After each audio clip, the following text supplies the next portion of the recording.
Foodies cooking চ্যানেলে আপনাদের সবাইকে জানাই স্বাগতম। আজ আমি আপনাদের সাথে শেয়ার করতে চলেছি দই আলুর রেসিপি, যেটা কিন্তু তৈরি করার পদ্ধতি অনেক রয়েছে, কিন্তু আমি কিভাবে করছি সেটাই আজ আপনাদের দেখাবো। ছোট ছোট আলুকে সিদ্ধ করে নিয়ে চোপা ছাড়িয়ে আমি কিন্তু আলুগুলোকে টাকলু করে নিয়েছি। তারপর প্যানেতে পরিমাণ মতো নুন আর একটু কাশ্মীরি লঙ্কা দিয়ে আলুগুলোকে 5 মিনিট হাই ফ্লেমে ভেজে নেব। আলু ভাজার সময় আমি কিন্তু কাঁটা চামচ দিয়ে আলুগুলোকে একটু ফুটো করে নিচ্ছি।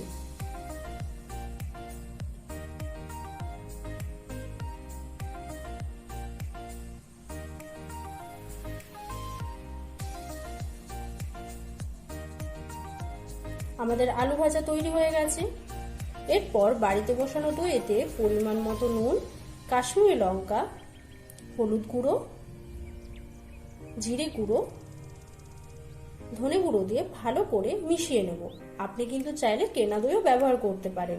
শুধু লক্ষ্য রাখবেন দইটা যেন বেশি টক না হয়, না হলে কিন্তু ছানা কাটিয়ে যাবে।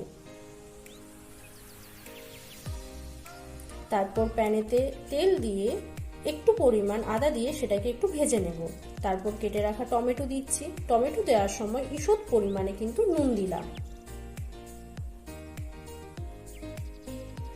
আদা আর টমেটোটাকে ভালো করে নেড়ে নেওয়ার পর মিশিয়ে রাখা দইটা ওতে অ্যাড করব।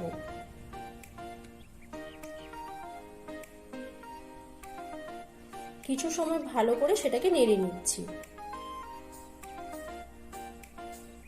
তারপর ভেজে রাখা আলুটাও ওতে অ্যাড করছি।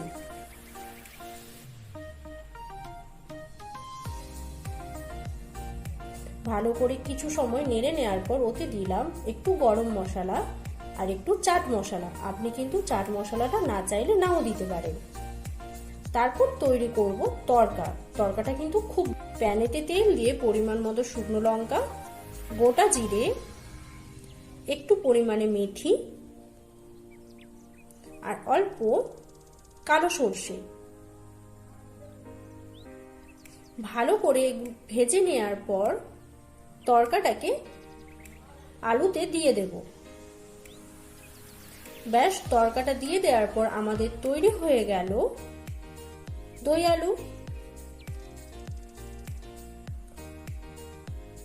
আপনি এবার আপনার মন পছন্দ খাবারের সাথে খাবেন। রেসিপিটা কেমন হয়েছে অবশ্যই আমাকে কমেন্টে জানাবেন। ভালো লাগলে লাইক, কমেন্ট, সাবস্ক্রাইব করবেন। সবাই ভালো থাকবেন। টাটা।